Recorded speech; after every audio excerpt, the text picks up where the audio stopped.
원래 이제 설교학에 의하면은 앞에 좋은 예화를 하나 들고 시작을 해야 딱딱한 분위기를 이길 수 있는데 오늘은 내용이 또 많아요. 내용이 많아서 그냥 바로 직통하겠습니다. 바로 딱 직통하면 베스도라는 사람이 지난번에 벨릭스라는 사람의 후임자가 됐어요.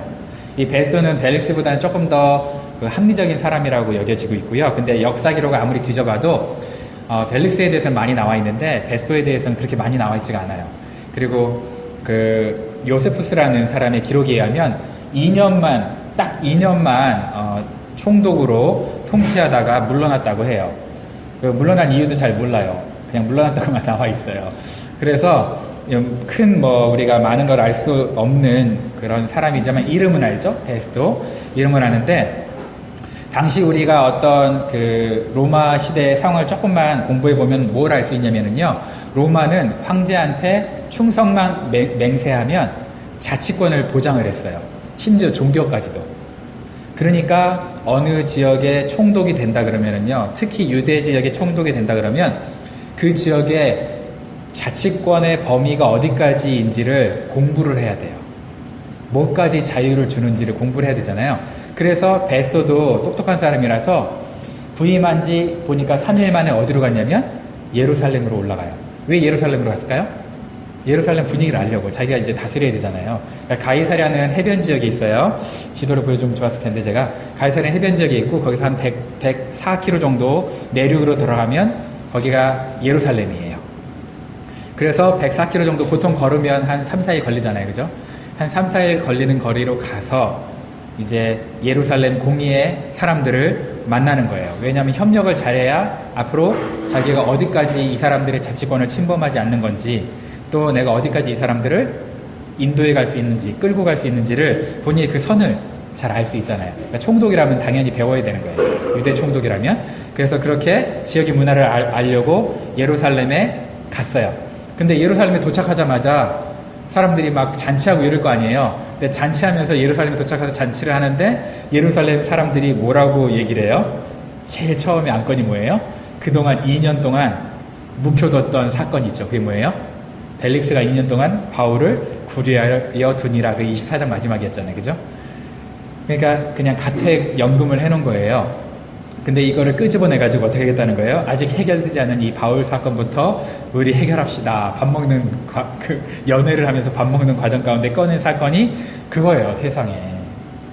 한 사람 죽이겠다고 벌써 이제 2년간 묶어놓은 거를 딱 하는 거죠. 그러면서 이제 뭐라고 했어요? 바울을 가이사랴에서 재판하지 말고 어디서 재판하자는 거예요? 예루살렘에서 재판합시다. 아니 예루살렘에서 죽이려고 해가지고 천부장이 가이사랴로 피신보냈잖아요. 근데 그 사람을 어떻게 하자는 거예요? 다시 데려와 주세요. 근데 목적은 뭐예요? 우리가 아까 전에 성경 제수로 보니까 오는 길에 매복하였다가 죽이려고. 야, 여러분 이렇게 열심을 가지고 여러분 죽이려고 하는 사람 만나면 나 같으면 내가 죽어버리겠다 그냥. 자살해버리겠다 그냥. 근데 진짜 얼마나 마음이 무너지겠어요. 바울도. 그죠? 물론 바울은 이 상황을 모를 수 있죠. 예루살렘에서 지금 벌어지는 상황이니까. 근데 그렇게 베스도의 호의로 이 사람을 다시 예루살렘으로 돌려보내주세요. 재판이 목적이 아니죠. 뭐예요? 오는 길에 죽이겠다고. 야, 정말 너무한다. 근데 베스도가 참 희한한 사람이에요. 그럼 보통 그 사람들의 말을 좀 들어줘야 되잖아요. 근데 왜 그랬을까? 베스도가 처음부터 여러분 결혼하면 이런 얘기 자주 하잖아요. 별로 좋은 얘기 아닌데 이런 얘기 들으면 안 돼요. 신랑들은 신랑한테 뭐라 그래요? 처음부터 주도권 뺏기면 안 돼. 신부는 신부한테 뭐라 그래요? 야, 처음부터 주도권 뺏기면 안 돼. 이렇게 얘기하잖아요. 그죠? 이게 지금 싸우자는 얘기인지 말자는 얘기인지 모르지만 베스도가 지금 무슨 생각으로 예루살렘 사람들의 요청을 거절했는지 모르지만 어쨌든 거절했어요. 아마 초창기부터 이 사람들한테 내가 이런 거 들어주면 머리가 아플 거야 이렇게 생각했을까요? 그건 잘 모르죠. 우리가 베스도는 아니니까. 그죠? 그건 모르지만 거절을 했어요. 그런데 아마 베스도가 이건 알았을 거예요. 예루살렘으로 베스도가 오는 길에 매복했다가 죽일 만한 험한 지형을 건너야 되거든요. 그죠? 그 길밖에 없으니까. 그 길을 오면서 이거 별로 안 좋은데 경치는 좋은데 이거 이러다가 정말 공격당하면 쉽게 죽는 장소들이 많이 있다. 매복 장소들이 많네. 이건 알았겠죠. 베스도도. 그죠? 그걸 분명히 알았을 거예요. 똑똑한 사람이라. 알았을 거예요. 그래서 베스도가 한 8일부터 10일, 며칠인지 성경에도 또 자기도 잘 모르니까 정직하게 써놨어요. 9일이면 9일 이렇게 썼을 텐데 자기도 잘 몰라. 그럴 때는 성경도 정직하게 써요. 자기 잘 모르니까. 그죠? 정직하게 써놨어요. 8일부터 한 10일 정도를 예루살렘에서 머문 후에 다시 가이사랴로 내려가는데 이 열심히 있는 예루살렘 사람들 따라왔어.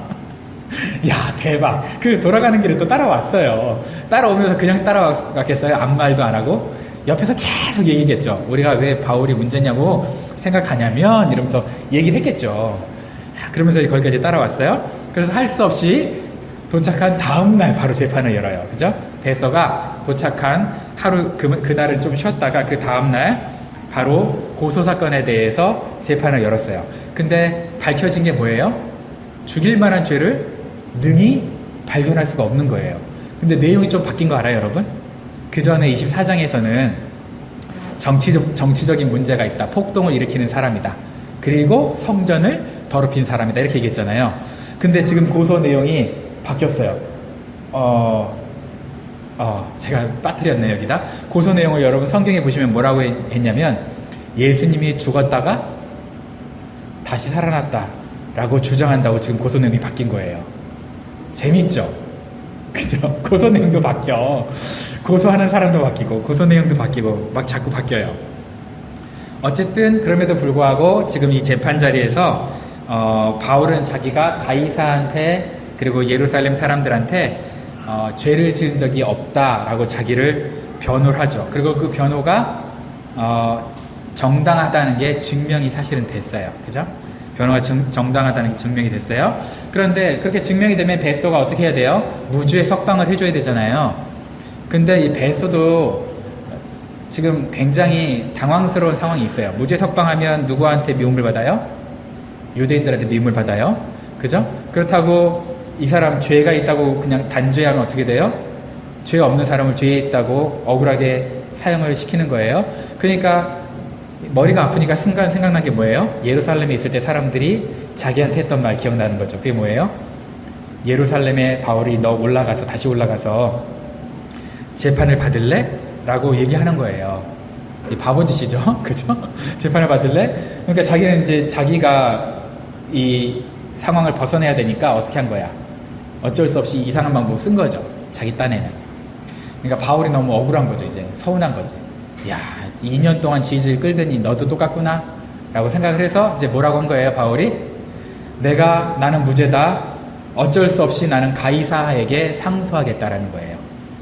가이사에게 상소하겠다. 왜? 이게 뭐냐면은 바울이 지금 이중국적자죠. 그죠?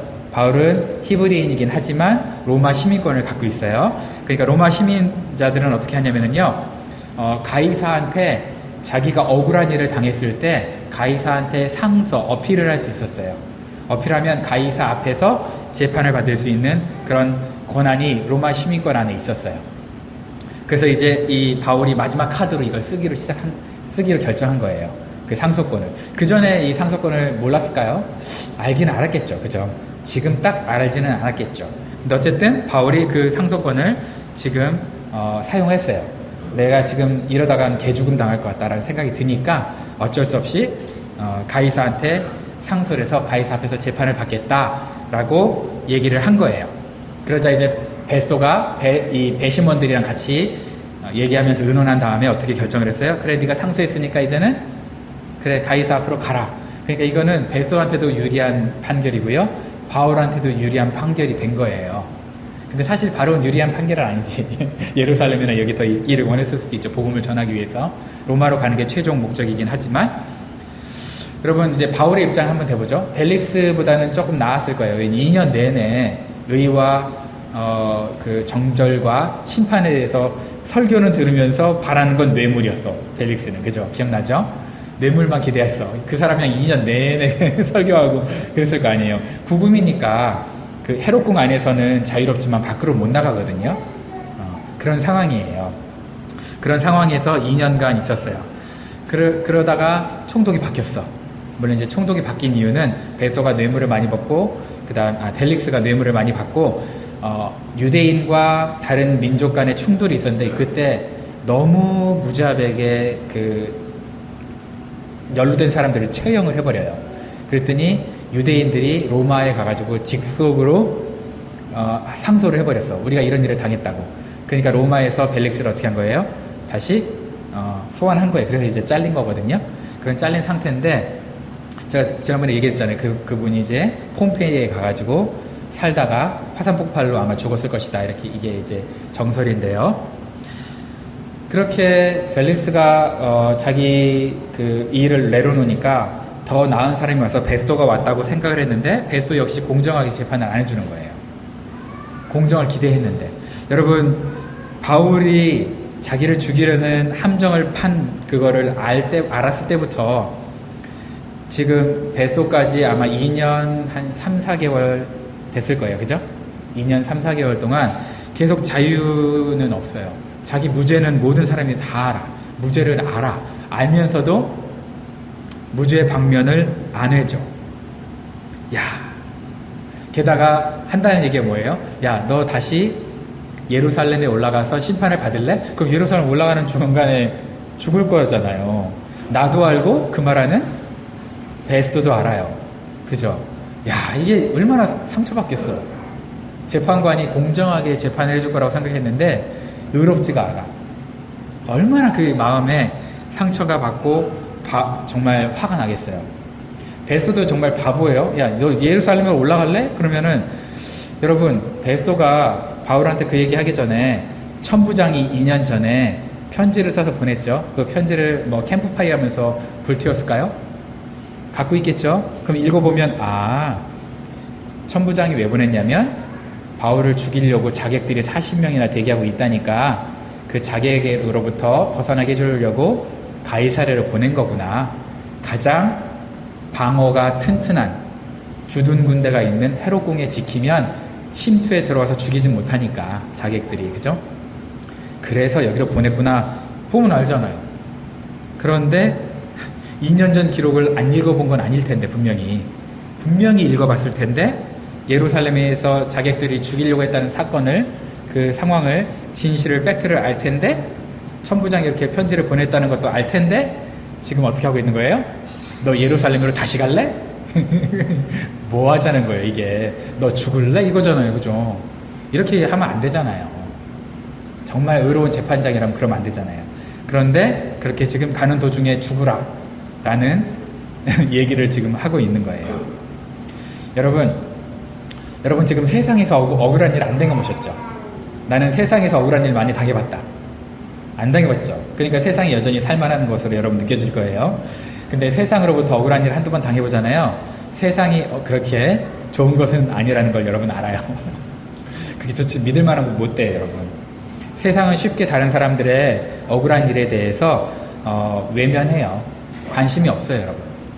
여러분 관심이 있을 거라고 생각하죠? 관심 없어요. 여러분 뭐 소송 사건에 걸리잖아요. 개인적으로 당해보기 전까지는 공정한 재판을 받을 거라고 여러분들은 기대를 할 거예요. 근데 제가 개런티합니다. 세상 그런 것 아니에요 여러분. 절대 여러분 공정하게 안 해줘요. 기대하지 마세요. 공정한 재판장은 누구냐? 우리 주님밖에 없어요.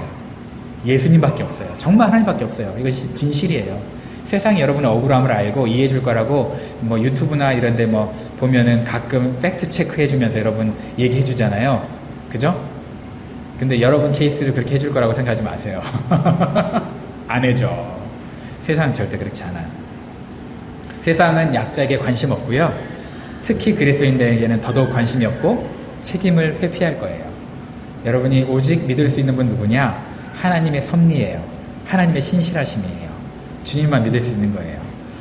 세상에서 여러분 어떤 일을 당해서 여러분이 공정한 재판을 원하잖아요. 그러면 이 사람들이 하는 일은 뭐냐면 담당 부서를 바꿔가는 거예요.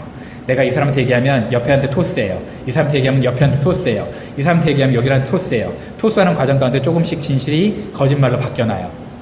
그래서 결국은 나만 이상한 사람 되고 그리고 해결은 안 돼요. 그리고 나는 지치고 결국은 내가 포기하게 돼 있어요. 그게 세상이 일하는 방식이에요. 좀 고개를 끄덕이시는 분은 자기가 그렇게 해봤던지 왜냐하면 민원들이 올라오니까 자기가 그렇게 해봤던지 아니면 당해봤던지겠죠. 여러분 베소가 바울을 예루살렘으로 보낼 생각을 딱 하니까 바울이 이제 마음이 철컹, 아이고야 난 진짜 내 편 하나도 없네, 그리고 오직 하나님만 바라봐야 되겠구나 이렇게 생각하고서 이제 모든 가능성을 다 접고, 인간적인 가능성을 접고 자기가 할 수 있는 마지막 방법이 상소라는 것을 알았어요. 그래서 고등법원, 스프림 코트라고 하죠. 고등법원에 자기가 상소한 거예요. 로마로 갈 수 있는 이제 마지막 방법을 선택한 거죠, 본인이. 그럼 이제 로마로 갈 수 있잖아요, 그죠? 로마로 갈 수 있는 마지막 방법을 선택했어요. 여러분, 근데 이게 자기가 원하는 그림은 아니야. 왜냐면 내가 로마로 갈 수 있는 걸 이렇게 하면은요, 내가 자유의 몸으로 가는 게 아니고요, 복음을 전하면서 자유의 몸으로 가는 게 아니고 죄수의 신분으로 가요. 그러니까 이제 결국 나는 무죄가 여기선 밝혀졌어도 그 앞에서는 무죄가 밝혀진 게 아니니까, 로마 황제 앞에서 무죄가 밝혀진 게 아니니까 죄수의 신분으로 간다는 것은 로마 군사들이 나를 일거수일투족 못 도망가게 나를 감시할 거라는 거죠. 그러니까 좋은 그림이 아니잖아요. 로마로 갈 수는 있지만. 근데 그 사건 후에 이렇게 상소 사건 후에 하나의 더 찬스가 하나 딱 생겼어요. 무죄 방변할 받을 수 있는 찬스가 하나 생겼는데, 그게 뭐냐면 아그리빠 왕하고 버니게가 베소가 총독이 됐다는 얘기를 듣고 놀러 왔어요.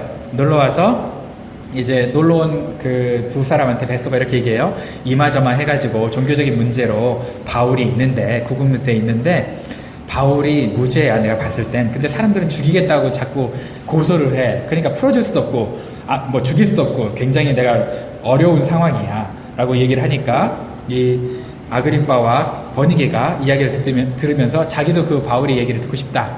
그래서 그러면 내일 재판 한번 열자. 재판이 아주 자기 마음이야. 그죠? 내일 또 재판 한번 열자. 이렇게 해서 이제 내일 들으시리다 이렇게 얘기했어요. 그래서 이제 바울은 아그리빠 왕하고 버니게 앞에서 증언할 기회를 얻었어요. 왕족 앞에서 좋은 판결을 얻을 수 있는 좋은 기회라고 또 희망 고문이 됐겠죠. 일종의 희망 고문, 그죠? 내가 말 잘하면 또 풀려날 수 있는 거 아닐까? 라고 이렇게 희망 고문이었을 거예요. 근데 여지없이 26장에 가면 그건 진짜 희망 고문인 거라는 걸로 끝나요. 여러분, 아그리빠 왕하고 버니게가 어떤 관계냐면 친오빠 친동생 관계예요. 그러니까 여기는 지금 부부처럼 나와 있거든요. 근데 이게 친오빠 친동생 관계거든요. 사실 그 버니게라는 사람도 굉장히 이뻤어요. 이뻐가지고 이 다른 사람의 눈에 딱 나가지고 결혼을 2번이나 했어. 그런데 막판에 또 이게 싫어가지고 집으로 그냥 도망왔어. 오빠 집으로 도망을 왔어요. 이 두 사람이 누구냐면, 여러분, 충이 먹은 헤롯 아그리빠 기억나시죠? 충 먹어 죽은 헤롯 아그리빠의 자손들이에요. 자녀들이에요. 그러니까 여러분, 드라마 그 왕자의 게임 보셨죠? 안 본 척하네. 안 봤구나. 저는 이제 속성극으로 봤는데, 거기 보면은 굉장히 희한한 관계가 있는데, 그 세르시라고 하죠, 한국말로. 셀시하고 제이미 기억나요? 그 두 사람이 사실 부부가 아닌데 그 두 사람으로부터 애들이 3명인가 4명인가 태어나죠. 그죠? 그런 아주 막장. 근데 로마 황제 가문에도 그런 막장이 역사적으로 있었대요. 지금 그 중에 한 사람이 지금 아그리빠하고 버니게예요. 그런 막장이에요. 그러니까 얼마나 이게 문제가 심각해요, 그죠? 근데 그런 사람들 앞에서 지금 바울이 자기가 변호를 해야 되니까 좋은 변호를 받겠어요? 못 받겠어요? 못 받겠죠. 그죠? 이렇게 뭐 윤리적으로 훌륭한 사람들이 아니기 때문에 좋은 변호를 받을 수는 없겠죠. 재판이 열렸어요. 화려한 사람들이 왕복을 입고 다 모였어요.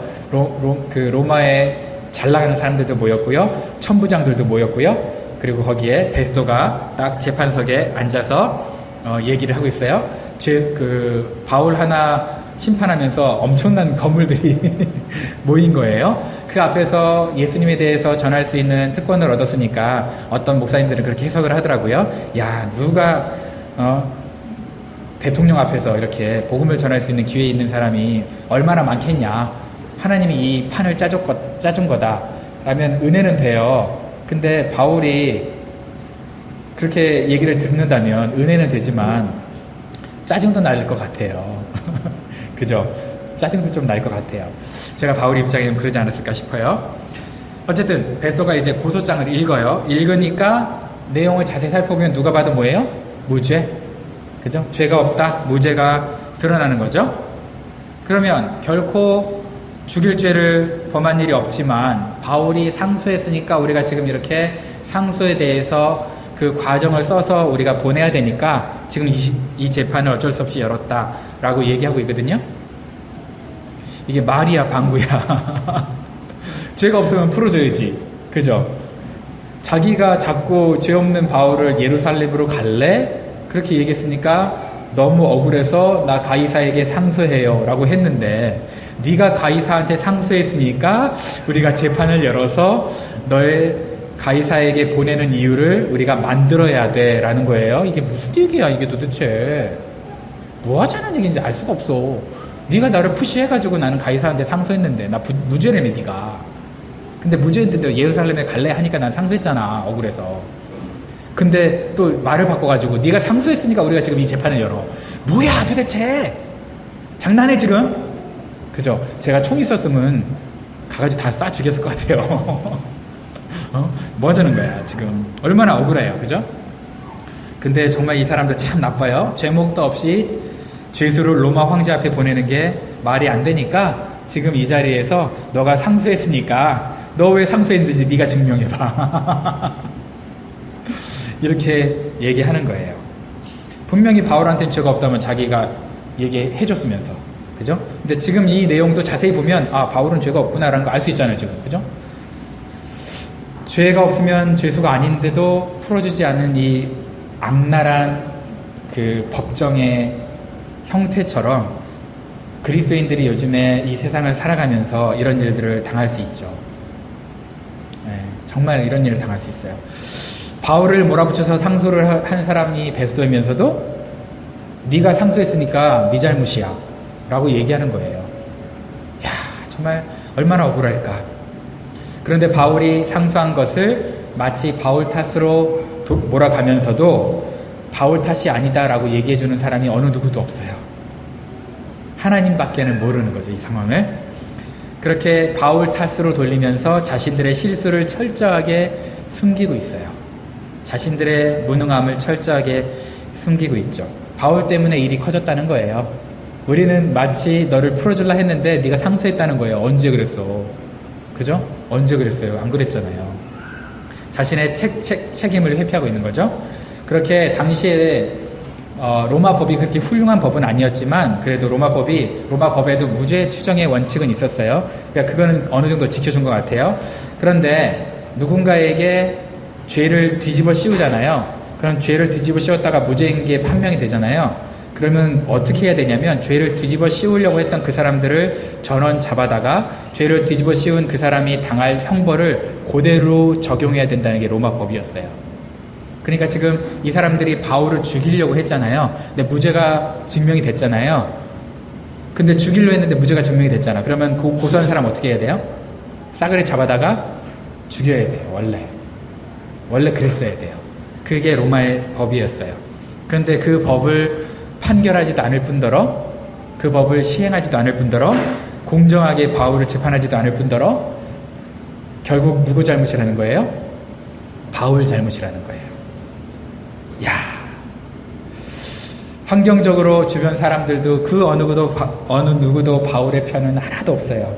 오직 주님만 바울의 편이에요. 그 상황에서 어떻게 이 스트레스를 이겼을까? 와, 우리 바울 형님, 그죠? 어떻게 이 스트레스를 이겼을까? 하나님께서 바울한테 분명히 그랬어요. 담대하라, 너 로마까지 갈 거야 라고 얘기했어요. 근데 상황은 나를 잡고 죽이려고 드는 상황이에요. 이 상황에서 내가 담대할 수 있는 상황이 아니잖아요. 자칫 내가 말 잘못하면 어떻게 돼요? 죽을 수도 있어요. 그런 급박한 상황이죠. 그래서 어쩔 수 없이 내가 하나님 앞에 로마로 가야 한다는 그 마지막 그 카드를 써야 되겠다 싶어가지고 가이사에게 상소한 거예요. 복음을 전하러 로마까지 가야 된다고 하나님 말씀해 주셨으면 내가 가는 길이 만사 형통 일사천리해야 되잖아요. 내가 지금 나 먹고 살자고 일하는 거 아니잖아요. 바울이. 그쵸? 로마까지 가라며. 가이사 앞에 서가지고 복음을 전하라며. 그러면 내가 가이사 앞에 서가지고 복음을 전하기로 내가 내 인생을 걸었으니까 일사천리 만사형통 나의 백성 가는 길에 거치는 것 없게 하라 라는 찬양처럼 내 모든 어려움 이기게 해주셔야지. 이게 지금 뭐 하는 짓이에요, 하나님. 그죠? 정말 너무 힘들어요. 2년이 넘도록 시달렸어, 내가. 2년이 넘도록 시달렸잖아, 우리 바울. 지지분진한 2년 동안의 그 재판 가운데 정말 내 인생 힘들어 죽겠는데 하나님이 이때 나 조금이라도 힘겹게 하는 사람들 사람들 다 잘리게 해주시고 막 저주받게 해주시고 그래가지고 하나님의 영광 기적 드러나고 막 이러면 얼마나 좋아. 근데 그거는커녕 결국 모든 사람을 의기양양하면서 누구만을 공격해요? 바울만을 공격하는 거예요, 지금. 그런 상황이에요. 사명을 주셨으면 사명 따라 가겠다고 헌신과 결단했으면 환경이라도 열어주든지. 환경은 날이 갈수록 어렵네, 그냥 아주. 이거 로마로 가라는 거야, 말라는 거야? 내가 지금 하나님 음성을 제대로 들은 거야, 만 거야? 갈등 안 했겠어요? 그죠? 나한테 어제 나타나서 담대하라 하셨던 그 하나님은 하나님이 아닌 거 아니야? 내가 꿈 잘못 본 거 아니야? 이럴 거 아니에요. 그 상황에서 오죽 답답했으면 가이사에게 본인이 상소까지 했겠어요, 바울이. 그죠? 했어요. 그런데 바울의 이 상소를 베소가 어떻게 해석하는지 알아요? 참 재밌어요. 바울은 그냥 가이사에게 나 가겠습니다 했는데요. 베소는 뭐라고 이걸 해석하냐면 25절을 보세요. 로마까지 가는데 자신을 보호해달라고 요청을 했대. 에? 언제 그랬어, 바울이? 그죠? 로마까지 가는데 바울이 자기를 보호해달라고 요청을 했대요. 바울은 그렇게 요청한 적이 없어요. 그냥 단지 호소한 것 뿐이에요. 그런데 베소는 또 이거를 해석하기를, 네가 가이사까지 가려면 어떻게 해야 돼? 군대를 조직을 해서 죄의 신분으로 보내야 되니까, 그죠? 죄수의 신분으로 보내야 되니까 어떻게 해야 돼요? 보호를 해줘야 돼. 그죠? 한두 명 군사 붙인 게 아니에요. 자객이 40명이나 된다는데 1대1로 맞짱 떠도 이길 만한 적어도 40명 이상 보내야 될 거 아니에요. 나중에 보면 200명 넘게 270 몇 명이 같이 붙어 있어요. 바울 하나 때문에. 바울 하나 지키려고. 그렇게 배를 타고 가게 되는데, 우리가 베소와 유대인들이 바울을 예루살렘으로 보내려고 했기 때문에 자기가 이러다간 죽겠다 해서 상소를 한 걸 우리는 정확히 알고 있잖아요. 근데 베소는 이걸 어떻게 생각하냐면, 정치적으로 얘는 이제 똑똑한 사람이잖아요. 얘가 로마로 가려면 우리가 군대를 동원해서 지켜줘야 되니까 보호를 요청한 거구나 라고 자기는 자기의 유리한 대로, 그렇지만 그게 거짓말은 아니야, 유리한 대로 이렇게 그 상황을 해석을 한 거예요. 그런데 여러분, 베소가 마음만 먹었다면 그 예루살렘으로 바울을 보냈을까요, 안 보냈을까요? 보냈어요. 보낼 수 있는 권리가 있었으니까. 근데 우리가 자세히 생각해 보면 너 예루살렘으로 갈래? 라고 물어봤잖아. 너 예루살렘으로 가 한 게 아니고, 그게 뭐냐면은 베소가 그렇게 나쁜 놈은 아니라는 거지. 그죠? 보낼 수 있는 권리가 있거든요. 근데 그렇게까지 또 나쁜 놈은 아니야. 그래서 그걸 가지고 어떤 분은 이렇게 해석해요. 베소가 예루살렘으로 갈래? 라고 한 거는 바울한테, 야, 내 입장이 난처하니까 너도 네가 쓸 수 있는 마지막 카드 써. 그게 상서야. 라고 힌트를 줬다고 보는 분도 있어요. 그렇게 힌트를 준 거로 보는 분도 있어요. 근데 우리는 몰라요. 천국에 가서 물어봐야지. 뭐가 맞는지. 몰라요. 모르지만 어쨌든 그렇게 벨릭스보다는 나쁜 놈은 아닐 것이다. 왜냐하면 그래서 베소가 바울한테 권유를 한 거다. 힌트를 몰래 준 거다라고 생각을 하는 거예요. 힌트를. 그렇게.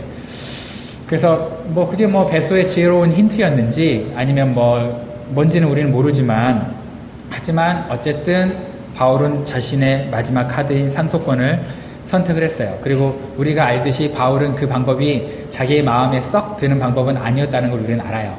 그죠? 바울이 정말 좋아서 내켜서 하는 방법은 아니에요. 나중에 그 로마에 가서도 내가 마지못해서 상소한 거지, 나 이 방법 아니었으면 다른 방법 있으면 다른 방법 썼을 거야 라고 얘기를 해요.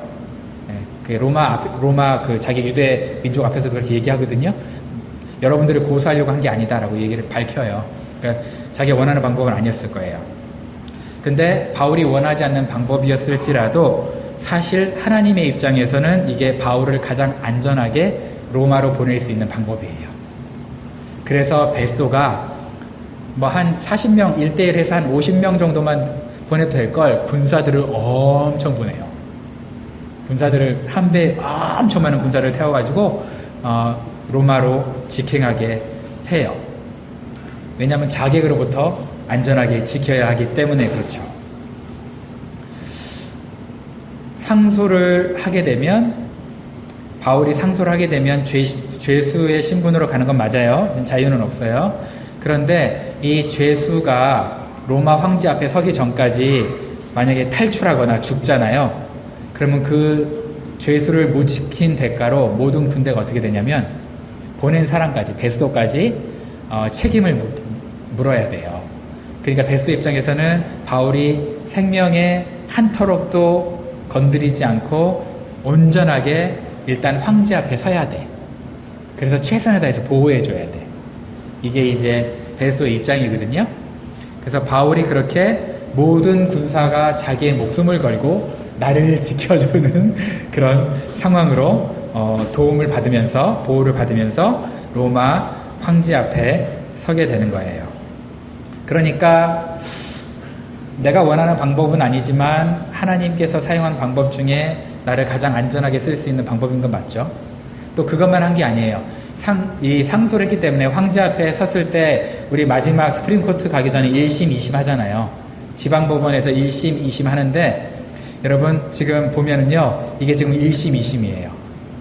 1심 해가지고 베스도가 무죄를 선언했어요. 2심은 아그리빠 번이게 베스도 앞에서 2심이 또 무죄로 선언이 되는 거예요. 그러니까 무죄 1심, 무죄 2심, 1심, 2심에서 무죄 선고되면서 마지막 스프림코트 가서는 뭐 어떻게 되겠어요? 그러면 안전하게 보호받아서 그 앞에 섰을 때, 로마 황제 앞에 섰을 때 보나마나 무죄죠. 그래서 성경에도 보나마나 무죄가 돼요. 나중에 우리 로마에 딱 도착하자마자 1심, 2심 무죄, 마지막 무죄, 보나마나 무죄 이렇게 판결이 돼요. 하나님이 이렇게 하신 거예요. 그렇게 하려고 하나님이 이렇게 가는데 우리가 봤을 때는 환경을 봤을 땐 답답하죠. 죄도 없는데 나 감옥에 있죠. 내 편 하나도 없죠. 그리고 그 법 시스템 그나마 최고의 법정 시스템을 계속 뭐하고 있어요? 구금하고 있죠. 저와 여러분의 인생이 그럴 수 있거든요. 우리가 원하는 방법이 아닐 수 있어요. 지금 답답하시죠? 돈 없어 죽겠죠? 건강 힘들죠? 되는 거 하나도 없죠? 저도 그래요. 나도 그래요. 그런데 우리 하나님의 섭리를 믿어봅시다. 바울처럼 믿어봅시다. 믿어보고 이 가는 길에 하나님이 어떻게 일하시나 한번 기대해 봅시다. 환경 열리지 않아요? 내 몸도 건강 예전 같지 않아요? 답답해 뒤지겠어요? 그런데 그럴 때에도 살아계신 하나님께서 우리의 삶 가운데 함께 하심을 한번 믿어봅시다. 믿어보고 하나님이 어떻게 하시는지 한번 보는 거죠. 환경이 태클 걸어도 사람들이 하나님의 뜻을 거절하면서 나를 방해해도 정말 나 도와주는 사람 하나도 없는 것처럼 보여도 여전히 하나님께서 내 삶 속에서 가장 최선의 길로 인도하신다고 우리가 믿어보자는 거예요. 바울은 하나님의 길을 걸으면서도 억울한 일을 너무 많이 당했어요. 그러면서도 이겨냈어요. 어떻게 이겨냈을까? 나의 가는 이 길이 하나님 실수가 아니다라고 믿었던 것 같아요. 비록 내가 실수해도 나의 실수조차도 어떻게 바꾸시는 분이다? 선하게 바꾸시는 분이다. 내가 의도적으로 죄 짓는 게 아닌 이상 나의 실수조차도 하나님 선하게 바꾸시는 분이다 라고 믿었던 것 같아요. 그래서 그 모든 고난들을 넉넉하게 이겼던 것 같아요. 악한 환경과 엉망인 사람들에게 둘러싸여 있어도 주님의 평강으로 묵묵하게 자기 길을 걸어갔던 그 바울 사도처럼 저와 여러분의 삶 가운데 하나님이 그 동일한 평강을 주셨으면 좋겠습니다. 그 동일한 평강으로 이겨내게 해주시기를 기대합니다. 여러분 믿읍시다. 안 믿으면 어떡할 건데? 저주할 거예요? 아니잖아요. 믿으면서 우리 주님 믿음을 실망으로 바꾸지 않는 그 주님, 우리 믿음을 믿음대로 역사하실 그 하나님, 그냥 하나님 믿고 결과는 하나님께 맡기고 믿으면서 이 어려운 시기를 잘 이겨내시는 우리 예담 식구들 될 수 있기를 주님의 이름으로 축원합니다.